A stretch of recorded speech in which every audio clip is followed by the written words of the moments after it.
नमस्कार दोस्तों, Devganga online coaching platform पे आपका स्वागत है। हम बात कर रहे थे मौलिक अधिकारों की। मौलिक अधिकारों में अब तक हमने 2 मौलिक अधिकार पढ़ चुके हैं।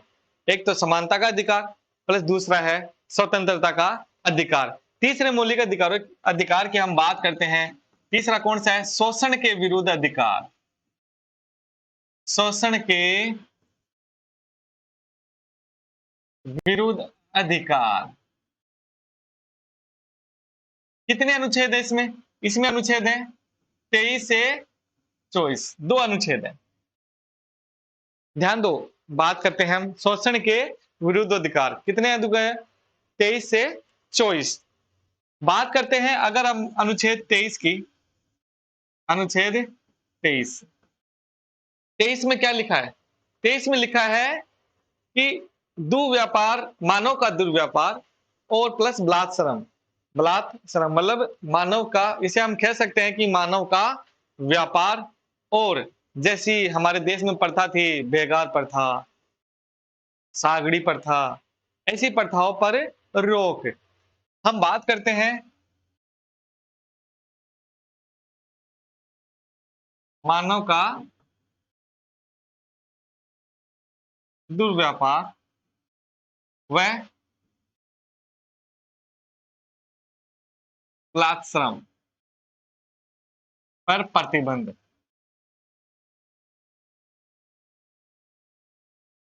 पर प्रतिबंध, ठीक है।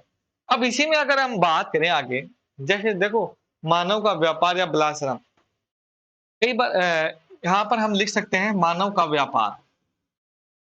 मानव का व्यापार, ये भी लिख सकते हैं। भारत देश में बहुत पुरानी प्रथाएं थी, इंसान को खरीदना, इंसान को बेचना, इसके ऊपर पूर्ण रूप से प्रतिबंध लगा दिया गया है। और कौन से अनुच्छेद के तहत? 23वें अनुच्छेद के तहत। इसी के अंदर अगर हम बात करें, देखो कई बार अखबारों में आपने पढ़ा होगा, इस मानव व्यापार को क्या कहते थे? कबूतरबाजी। क्या कहते हैं? कबूतरबाजी। अगर हम इससे बात करें, बलात्संग मतलब बेगार प्रथा। बेगार प्रथा, बेगार प्रथा मतलब ऐसी प्रथा जिससे व्यक्ति से काम करवाया जाए, लेकिन उसके बदले उसे किसी प्रकार का मानदेय नहीं दिया जाता है, या हम यूं कह सकते हैं कि उसे उस काम के बदले पूर्ण जो उसका हक होता है वो मानदेय नहीं दिया जाता है। ऐसी प्रथा कौन सी होती है? बेगार प्रथा। बात करें अगर यहीं पे अपन, तो राजस्थान के अंदर एक प्रथा और थी, कौन सी? जिसे हम कहते हैं सांगड़ी प्रथा या हाली प्रथा। कौन सी प्रथा है? सांगड़ी प्रथा या हाली प्रथा। इसमें क्या है, मतलब बड़े-बड़े जो किसान थे, बड़े-बड़े जो किसान थे, अपने खेतों में काम कराने के लिए किसी व्यक्ति को अपने पास रखते थे और उस व्यक्ति को काम के बदले सिर्फ 2 वक्त की रोटी देते थे। यह भी प्रथा एक बहुत प्रचलित थी राजस्थान के अंदर, जिसके ऊपर पूर्णतः प्रतिबंध लगा दिया गया है। वो प्रथा कौन सी है? सांगड़ी प्रथा या हाली प्रथा। अगर हम बात करें अगले अनुच्छेद की, अगला अनुच्छेद क्या कहता है? बाल श्रम। क्या कहता है? बाल श्रम। अगला अनुच्छेद क्या कहता है? बाल श्रम मतलब सीधा सीधा मतलब है 14 वर्ष तक के बच्चों को, 14 वर्ष तक के बच्चों को कारखाने में, किसी भी कारखाने के अंदर किसी भी प्रकार का कार्य नहीं करवाया जा सकता। यानी बाल श्रम में क्या क्या क्या कहेंगे हम? 14 वर्ष तक के बच्चों को, 14 वर्ष तक के बच्चों को कारखानों में, कारखानों में किसी भी प्रकार का कार्य नहीं करवाया जा सकता।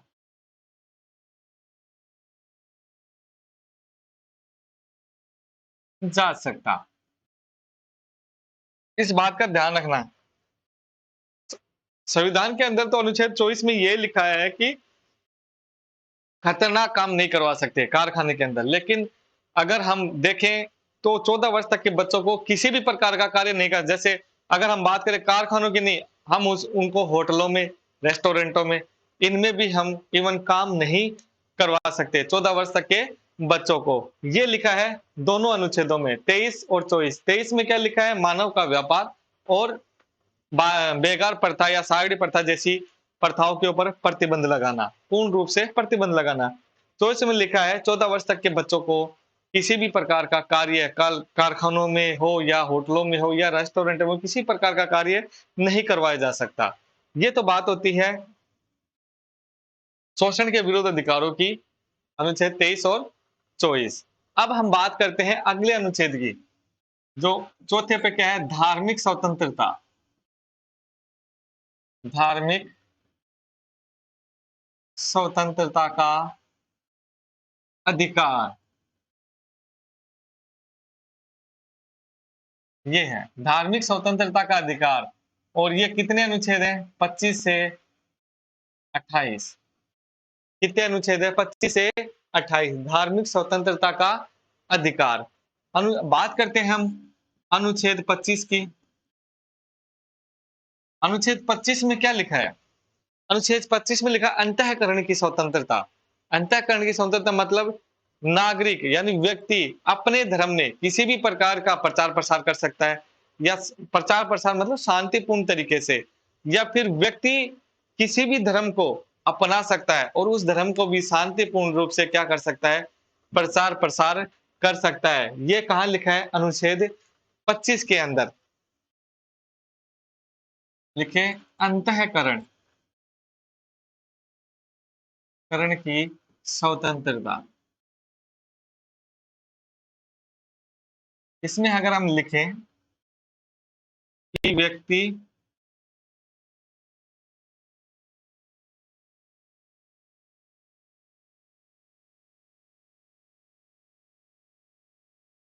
व्यक्ति अपने धर्म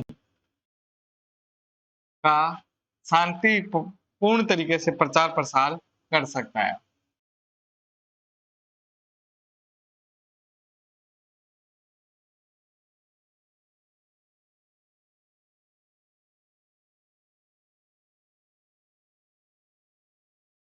प्रचार प्रसार कर सकता है। या एक और लिख सकते हैं, वह अपनी इच्छा से, वह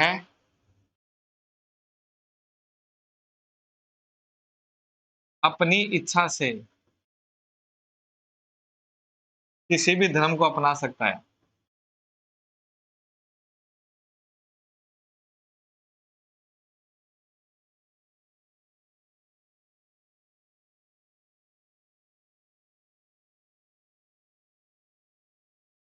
किसी भी धर्म को अपनाया जा सकता है तथा उसका प्रचार प्रसार कर सकता है।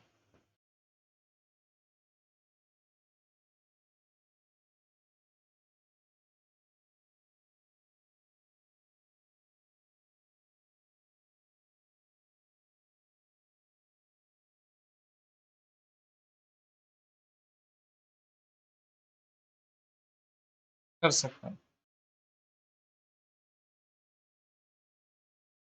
देखो मेरी बात सुनो।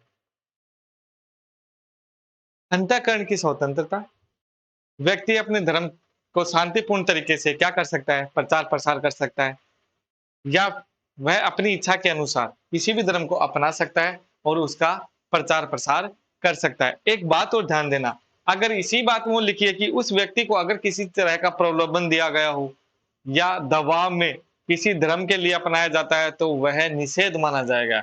ऐसी बातों के ऊपर प्रतिबंध है। एक तो बात हो गई अनुच्छेद 25 में ये। दूसरी बात ध्यान देना, अभी देखो एक हाल ही में एक मुद्दा अभी हाई सुप्रीम कोर्ट ने एक 3 तलाक जैसा फैसला सुना है। 3 तलाक क्या कहता है? 3 तलाक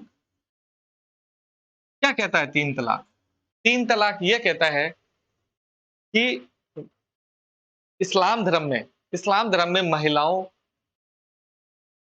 के ऊपर मतलब अगर जो उनके शौहर होते हैं या उनके पति होते हैं वो मुख से 3 बार तलाक तलाक बोलने पर उनका क्या हो जाता है? तलाक हो जाता है। इसके ऊपर सुप्रीम कोर्ट ने एक बात कही है कि सुप्रीम कोर्ट ने यह कहा है कि यह अनुच्छेद 25 को यह अनुच्छेद 25 को इवन अनुच्छेद 25 और संविधान के विरुद्ध है, प्लस यह इस्लाम के धर्म के भी विरोध है। इसलिए 3 तलाक को क्या कर दिया गया? रद्द कर दिया गया है। अब जो इस्लाम धर्म में है वो 3 तलाक मान्य नहीं होगा। एक बात तो ये है, देखो सुनना मेरा ज़रा एक बात कि और ये मुद्दा कब था? 2017 में। कि 3 तलाक मुद्दा क्या था? 2017 के अंदर था, 3 तलाक का। अब अगर इसे बात करें हम, इसमें अगर हम बात करें जैन धर्म, एक और आता है हमारे सामने जैन धर्म।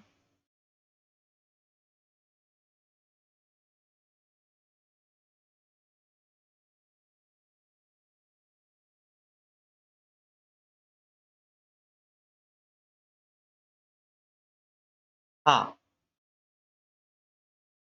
किसकी बात करते हैं हम? जैन धर्म की।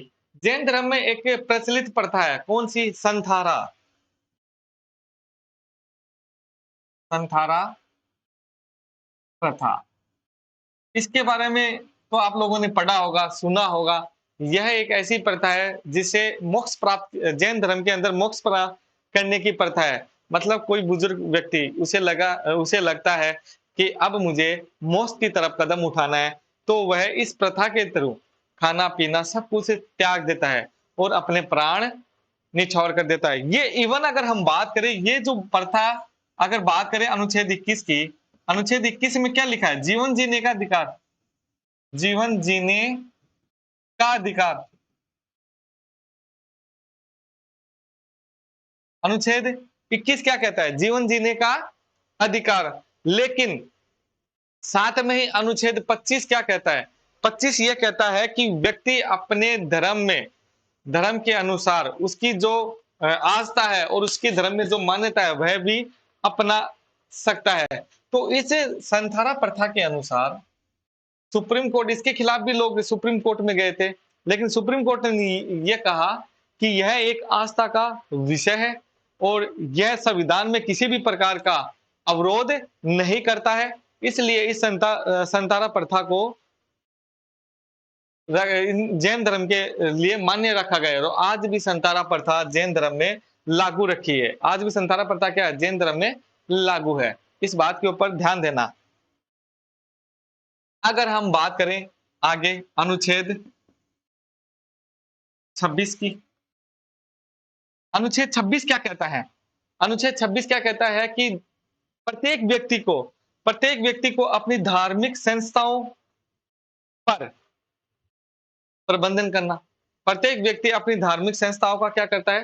प्रबंधन करता है। क्या कहता है? व्यक्ति अपनी व्यक्ति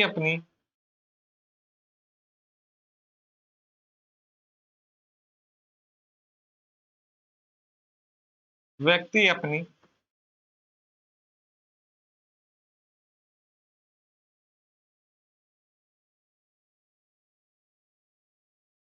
संस्थाओं का प्रबंधन कर सकता है। प्रबंधन करने में स्वतंत्र है। प्रबंधन करने में क्या है भाई? स्वतंत्र है। एक बात और ध्यान देना कि अगर मैं बात करूं अनुच्छेद 25, 26 धार्मिक स्वतंत्रता में कितने अनुच्छेद है? 4। कितने अनुच्छेद हैं? 4।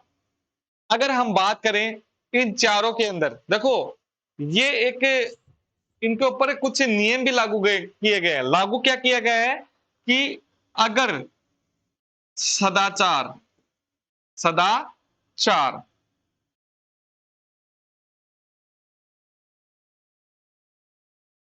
सदाचार, लोक व्यवस्था, लोक व्यवस्था व स्वास्थ्य स्वास्थ्य के आधार पर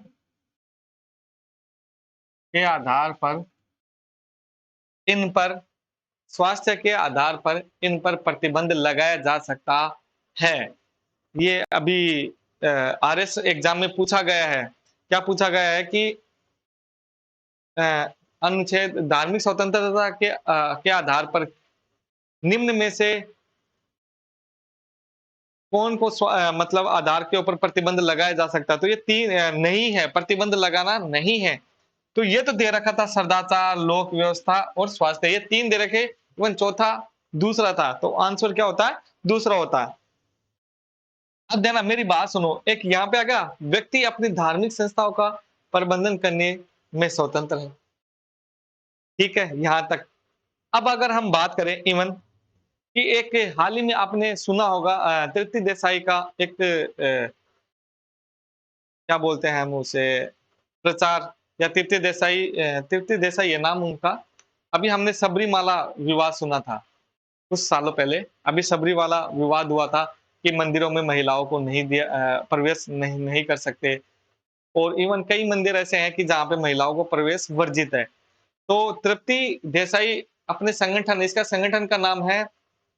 संगठन है भूमाता ब्रिगेड। क्या नाम है इसके संगठन का? भूमाता ब्रिगेड। और उस ब्रिगेड के आधार पर तृप्ति देसाई सुप्रीम कोर्ट के अंदर उन मंदिरों से जहां जहां महिलाओं को प्रवेश नहीं दिया जाता, उन मंदिरों के खिलाफ आज सुप्रीम कोर्ट के अंदर याचिका दायर कर चुकी है।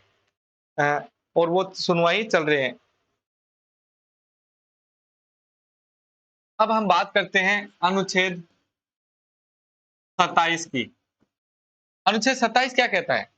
अनुच्छेद 27 ये कहता है कि राज्य ऐसा कर नहीं लगा सकता जिससे एक धर्म को लाभ हो और दूसरे धर्म को हानि।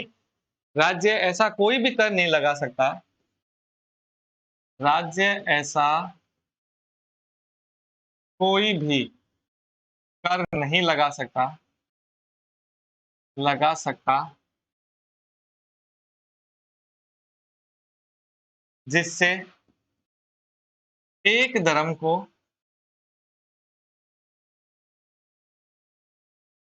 लाभ हो और दूसरे धर्म को हानि। ऐसा किसी भी प्रकार का राज्य कार्य नहीं लगा सकता। समझ रहे हो ना? एक बात और ध्यान देना कि हमारे संविधान में ये लिखा है कि अ, हिंदू मंदिर हिंदू मंदिर सभी समाज के सभी वर्गों के लिए खुले रहेंगे। मतलब समाज के सभी वर्ग हिंदू मंदिरों के अंदर जा सकते हैं। उनके अंदर आस्था का विषय मतलब अपने जो भी है वो कार्य कर सकते हैं। तो ये भी ध्यान देना कि मतलब हमारे संविधान के अंदर ये लिख रखा है, और ये जो लिख रखा है वो किस में आता है? धार्मिक स्वतंत्रता के अंदर ही आता है कि हिंदुओं के जो मंदिर हैं, धर्मशालाएं हैं, या फिर अगर हम बात करें कुछ, और ये जो अगर हम किसी प्रकार का रोके तो हमारा वो कहते हैं ना आर्टिकल 15 भेदभाव का निषेध, मतलब धर्म के आधार पर अगर किसी को प्रवेश करने से हम रोकते हैं तो वो उसका उल्लंघन करता है। ये बात भी अगर आप ध्यान देना। अब हम बात करते हैं अनुच्छेद 28 की। अनुच्छेद 28 क्या कहता है? धार्मिक शिक्षा।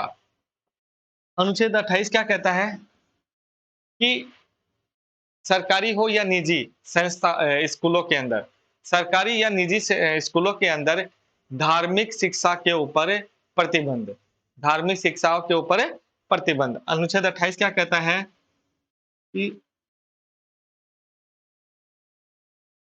धार्मिक शिक्षाओं के हम लिख सकते हैं यहाँ पे सरकारी व निजी शिक्षण संस्थानों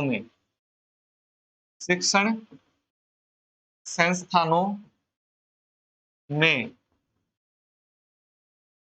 धार्मिक शिक्षा धार्मिक शिक्षा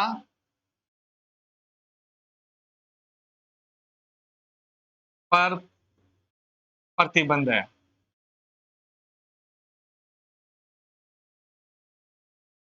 ध्यान देना, अनुच्छेद 28 क्या कहता है? सरकारी या निजी शिक्षण संस्थानों में धार्मिक शिक्षा का प्रतिबंध। यानी कोई सरकारी या निजी शिक्षणों में हम अपने धर्म का या किसी भी प्रकार का प्रचार नहीं कर सकते। इसी के ऊपर मेरे को एक वाद याद आ रहा है। एक वाद होता है तमिलनाडु का। कौन-सा वाद होता है? तमिलनाडु का।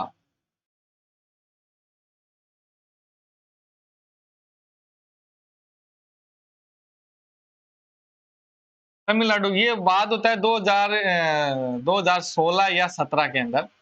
ध्यान देना तमिलनाडु की सरकार ने ये कहा था कि जो भी सरकारी या निजी स्कूल हैं, वहाँ वंदे मातरम गीत गाए जाएँगे। वंदे मातरम गीत गाए जाएँगे और इस के ऊपर तमिलनाडु हाई कोर्ट मतलब मद्रास हाई कोर्ट के अंदर क्या किया जाता है? याचिका दायर की जाती है। क्या की जाती है? याचिका दायर की जाती है और हाई कोर्ट का ये जजमेंट आता है कि वंदे मातरम राष्ट्र गीत है, न कि कोई धार्मिक गीत है। वंदे मातरम क्या है? राष्ट्र गीत है, न कि कोई धार्मिक गीत है।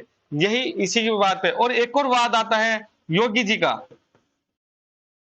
आदित्यनाथ योगी जो यूपी के मुख्यमंत्री साहब हैं, वो भी आते हैं और वो क्या कहते हैं सभी मदरसों के अंदर यूपी के अंदर सभी मदरसों के अंदर क्या गीत गाए जाएंगे? मदरसों के अंदर राष्ट्रगान गाया जाएगा। राष्ट्रगान। मुख्यमंत्री योगी आदित्यनाथ जी यूपी के अंदर ये आदेश देते हैं कि सभी जितने भी मदरसे हैं उनके अंदर राष्ट्रगान गाया जाएगा और यह वाद भी कहां जाता है?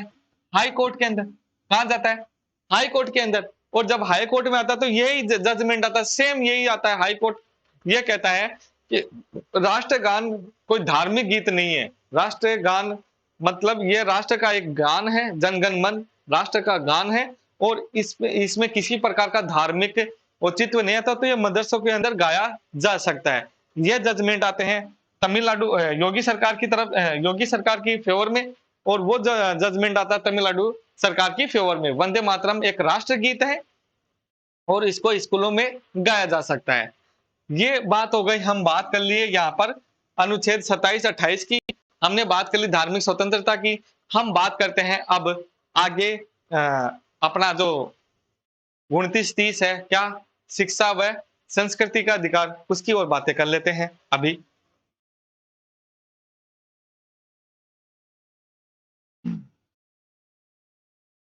केवल 5वां है, हम क्या लिख रहे हैं?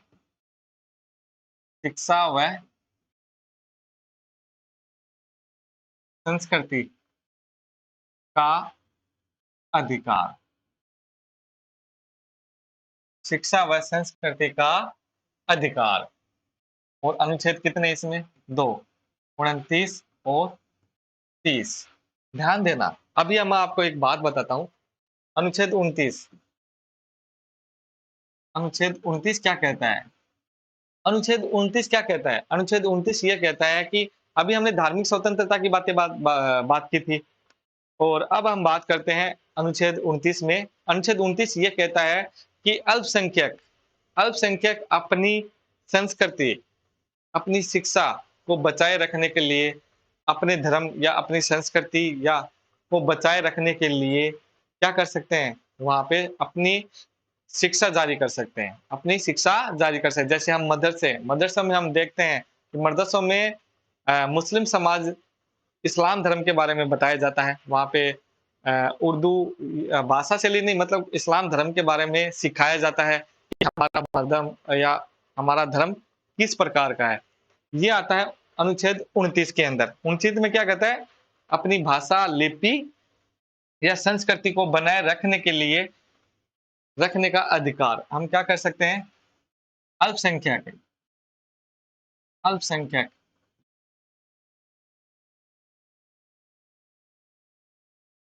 अपनी भाषा, लिपि व संस्कृति बनाए रखने का अधिकार। बनाए रखने का अधिकार।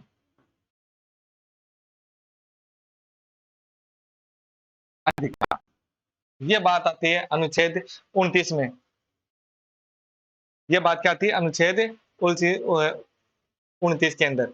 और अब हम बात करें अनुच्छेद 30 की। अभी अभी मैंने समझाया था कि अच्छा, एक परिभाषित मैं बात सकता हूँ, एक क्वेश्चन पूछता हूँ कि अल्पसंख्यक होते कौन हैं? अल्पसंख्यक हैं कौन? अल्पसंख्यक वो हैं जो एक समाज के वर्ग से संख्या में ज़्यादा हो और उससे कम हो, इवन मतलब जो समाज 50% से कम हो, उन्हें अल्पसंख्यक माना गया है। हम ये भाषा प्रयोग कर सकते हैं, जो समाज 50% से कम हो, जिनकी जनसंख्या 50% से कम हो, वो अल्पसंख्यक माने गए हैं। और हमारे और जैसे हमारे आज भी अगर हम बात करें तो सुप्रीम कोर्ट के अंदर ये याचिकाएँ दायर चल रही हैं कि इवन अगर हम बात करें 6-7 स्टेट ऐसे हैं जहाँ पे हिंदू धर्म अल्पसंख्यक है, लेकिन अभी उनको अल्पसंख्यक का दर्जा नहीं दिया, जैसे जम्मू कश्मीर है। इवन नॉर्थ ईस्ट में अगर हम बात करते हैं, तो वहाँ पे हिंदू धर्म जो है वो अल्पसंख्यक है। तो इस बातों का भी अगर हम ध्यान दें, तो हमारे और एक ध्यान देना कि अल्पसंख्यक संविधान के अंदर अल्पसंख्यक की परिभाषा कहीं पे भी नहीं है। संविधान के अंदर अल्पसंख्यक को कहीं पर भी परिभाषित नहीं किया गया है।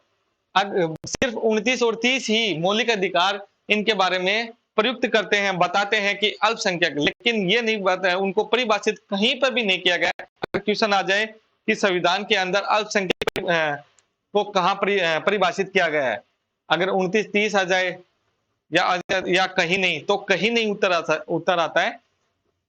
29-30 में सिर्फ वो ही दे देते हैं। अगर और अब बातें करें, सभी अल्पसंख्यकों को अपनी शिक्षक संस्थानों की स्थापना करने का अधिकार दिया जाता है। शिक्षक शिक्षण संस्थानों का, देखो, अल्पसंख्यकों को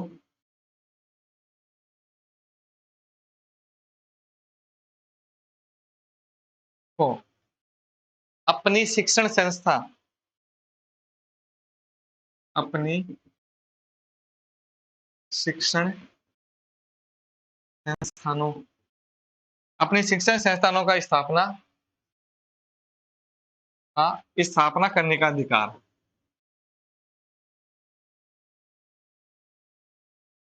का अधिकार, तभी तो मदरसे हैं। जैसे अगर एग्जाम्पल के रूप में हम देखें तो मदरसे, ठीक है। ये बात है शिक्षा व संस्कृति के अधिकार, और ये दोनों सिर्फ अल्पसंख्यक के बारे में हम प्रयुक्त करते हैं, ठीक है। अब हम आगे की क्लास में बात करते हैं, लास्ट जो अपना अनुच्छेद रहा है, अनुच्छेद 32, संवैधानिक विचारों का अधिकार, ये बात करेंगे हम नेक्स्ट क्लास के अंदर। तब तक के लिए राम राम।